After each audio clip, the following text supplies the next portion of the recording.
नमस्कार मंडळी, तुम्ही पाहताय जनसंवाद. शरद पवार भल्या भल्यांना न उलगडणारं कोडं या पैलवानाने टाकलेला डाव विरोधकांना समजत नाही असं त्यांच्या समर्थकांकडून सतत बोललं जातं. पण याच पवार यांच्या हालचालीमुळे कधी कधी त्यांच्या मित्रांचीही मती गुंग होऊ शकते आणि याचाच अनुभव सध्या काँग्रेसला येतोय. याचं सध्याचं कारण ठरलंय ते उद्योगपती गौतम अदानी यांचा बारामती दौरा. गौतम अदानी आज AI सेंटरच्या उद्घाटनाच्या निमित्ताने बारामतीत आले, पवारांच्या पाया पडले, भाषणातून त्यांचं तोंड भरून कौतुक केलं आणि जाता जाता जाता महाराष्ट्रातील जनतेला पुन्हा एकदा राजकीय भूकंपाला तयार राहण्याचे संकेतही देऊन गेले. गौतम अदानींच्या बारामती दौऱ्यात कोणत्या 4 नाट्यमय घडामोडी घडल्या आणि त्यातून मिळणारे संकेत हेच आपण या व्हिडिओतून जाणून घेणार आहोत. बारामतीत आज झालेल्या कार्यक्रमात 4 महत्त्वाच्या घटना घडल्या आणि त्यातून मिळणारे संकेत हे आपल्याला समजून घ्यावे लागतील. पहिली घटना, अदानींनी अख्खं पवार कुटुंब एकत्र आणलं. खरं तर राष्ट्रवादीतील फुटीनंतर पवार कुटुंबातही उभी फूट पडली होती. पक्षात पडलेली फूट ही निवडणुकांमध्ये आणि पवार कुटुंबात पडलेली फूट ही अनेक सार्वजनिक कार्यक्रमांमध्ये ठळकपणे दिसून यायची. अनेक कार्यक्रमांमध्ये अजित पवार हे काका शरद पवारांपासून दूर बसायचे. कार्यक्रम संपताच काकांची नजर चुकवून स्टेजच्या मागूनच निघून जायचे आणि जाहीर भाषणांमधून पवारांवर निशाणाही साधायचे. तर दुसरीकडे शरद पवार ही पुतणे असलेल्या अजितदादांना नमवण्यासाठी पूर्ण जोर लावत होते. एवढंच काही, रोहित पवार आणि योगेंद्र पवार हे 2 पुतणेही अजित पवारांच्या विरोधात मैदानात शड्डू ठोकत होते. अजितदादांनी लोकसभा निवडणुकीत सुप्रिया सुळे यांच्या विरोधात पत्नी सुनेत्रा पवारांना उमेदवारी दिल्यानंतर रोहित आणि योगेंद्र या 2 पुतण्यांनी अख्खा मतदारसंघ पिंजून काढत अजित पवारांविरोधात रान पेटवलं होतं. तर नंतर झालेल्या विधानसभा निवडणुकीत योगेंद्र पवारांनी बारामतीतून थेट अजितदादांविरोधात निवडणूक लढवत यांना उघड आव्हान दिलं होतं. या सगळ्या राजकीय घडामोडींनी पवार कुटुंबातील संबंध ताणले दिले होते. मात्र आज बारामतीत वेगळं चित्र पाहायला मिळालं. गौतम अदानींनी जादू केली आणि अख्खं पवार कुटुंब एकत्र दिसलं. गौतम अदानींच्या स्वागताला रोहित पवार पोहोचले.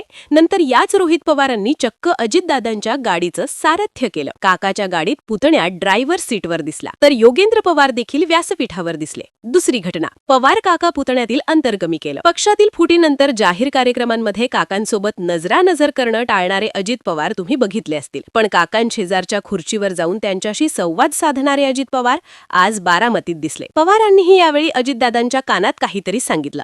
आता तो नेमका काय सल्ला होता हे कळू शकलं नाही, पण काका पुतण्यातील अंतर कमी झालं हे सगळ्यांनाच कळून चुकलं. तिसरी घटना, मोदी पवार वेगळे नसल्याचा मेसेज. पंतप्रधान नरेंद्र मोदी आणि त्यांच्या नेतृत्वाखालचं भाजप सरकार हे उद्योगपतींचं सरकार आहे. गौतम अदानी सारख्या उद्योगपतींना सगळी कामं देऊन मोदी देश लुटतायत. अदानी कोणतेही नियम न पाळता सरकारकडून काम घेतात आणि देशाचं वाटोळं करण्याचा प्रयत्न होतोय असं म्हणत काँग्रेस नेते आणि लोकसभेतील विरोधी पक्ष नेते राहुल गांधी हे देशभर अदानींविरोधात रान पेटवत असतात. त्यामुळे इंडिया आघाडीचे समर्थक अदानींकडे एक विलन म्हणून पाहतात. मात्र हेच अदानी गेल्या काही दिवसांपासून दुसऱ्यांदा बारामतीत आले आणि शरद पवारांच्या नावाने उभारण्यात आलेल्या AI सेंटरचं त्यांनी उद्घाटन केलं. त्यामुळे बारामतीतील आजच्या कार्यक्रमातून मोदी, अदानी त्यासोबतच पवार असा एक ट्रँगल तयार होऊन लोकांच्या मनात संभ्रम निर्माण झाला नसेल तरच नवल. चौथी घटना, पुण्यात पुन्हा महाविकास आघाडी फिसकटली. बारामतीत एकीकडे या घडामोडी चालू असताना पुण्यात मात्र पुन्हा एकदा नाट्यमय घडामोडी पाहायला मिळाल्या. पुण्यात अजितदादा आणि शरद पवारांच्या राष्ट्रवादीची आघाडी फिसकटली आणि पवारांची राष्ट्रवादी आता महाविकास आघाडीसोबत जाणार असं सांगितलं जात असताना आज मात्र वेगळीच घडामोड घडली. जागा वाटपासाठी महाविकास आघाडीची बैठक आयोजित करण्यात आली होती. या बैठकीला काँग्रेस आणि उद्धव ठाकरेंच्या शिवसेनेचे पदाधिकारी उपस्थित देखील राहिले, पण पवारांच्या राष्ट्रवादीचं कोणीही या बैठकीला आलं नाही. गौतम अदानी बारामतीत आले असताना महाविकास आघाडीच्या बैठकीपासून पवारांचा पक्ष दूर राहिला. हा निव्वळ योगायोग समजावा. पवारांच्या राष्ट्रवादीने आजच्या बैठकीला दांडी मारल्याने काँग्रेस आणि उद्धव ठाकरेंची शिवसेना आता आक्रमक झालीय. बैठकीबाबत 2 वेळा निरोप देऊन देखील पवारांच्या राष्ट्रवादीचं बैठकीसाठी कोणीच न आल्याने यापुढे त्यांना बैठकीसाठी न बोलवण्याची भूमिका महाविकास आघाडीतील इतर आता या 2 पक्षांनी घेतलेली आहे. महाराष्ट्रात लवकरच राजकीय भूकंप. शरद पवार हे भाजपसोबत सत्तेत सहभागी होणार ही चर्चा महाराष्ट्राच्या राजकारणात नवीन नाही. दरम्यानच्या काळात याच मुद्द्यावरून पवारांचा पक्ष देखील फुटला. मात्र पवार विरोधात लढत राहिले. मात्र आता पुन्हा या चर्चांनी उचललं खाल्ले आणि अलीकडच्या काळात घडत असलेल्या घटना देखील तसेच संकेत देत आहे.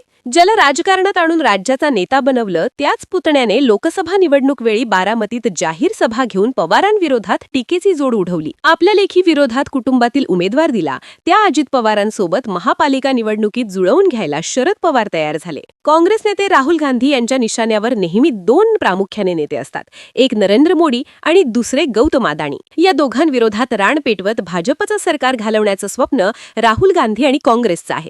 मात्र याच काँग्रेससोबत आघाडीत असलेले शरद पवार मात्र नेमक्या याच दोघांचे गुरु देखील आहेत. कारण मी शरद पवारांचे बोट धरून राजकारणात आलोय असं म्हणत तेच आपले राजकीय गुरु असल्याचं याआधीच मोदींनी जाहीर केल्याचं तुम्हाला आठवत असेल. आणि आज बारामतीत गौतम अदाणी देखील तेच केलं. अदाणींना बारामतीत बोलवल्यामुळे काँग्रेसमध्ये आणि विशेषतः लोकांमध्ये काय मेसेज जाणार याची कल्पना शरद पवारांना नसणार हे शक्यच नाही. मग असं असताना देखील पवारांनी अदाणींना बारामतीत का आणलं? तर पवार यांचाही आता सत्तेच्या दिशेने प्रवास सुरू झाला नाही ना, अशी शंका आता उपस्थित केली जाते. दुनिया भर में कुछ ऐसे स्थान होते हैं जो केवल नक्शे पर बिंदु नहीं होते, वे प्रगति, परिवर्तन और असीम संभावनाओं के जीवन प्रतीक बन जाते हैं. And Baramati stands as a symbol of one such transformation with limitless potential, all made possible by the vision of an extraordinary leader I call my mentor, Shri Sharad Chandra Pawar.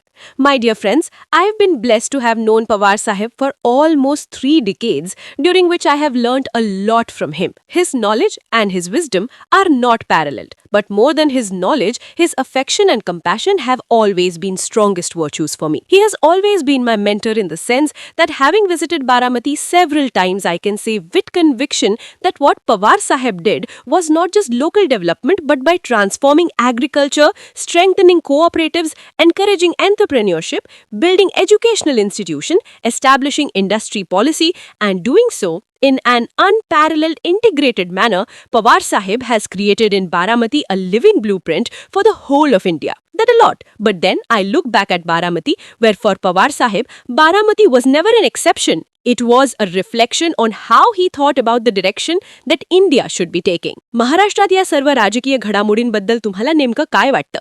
Sharad Pawar खरंच सत्तेत सहभागी होऊ शकतात का? याबाबत तुमचा अंदाज कमेंट बॉक्समध्ये नक्की मांडा. आणि अशाच राजकीय घडामोडी जाणून घेण्यासाठी आपल्या जनसंवाद या चॅनलला सबस्क्राईब करा. धन्यवाद.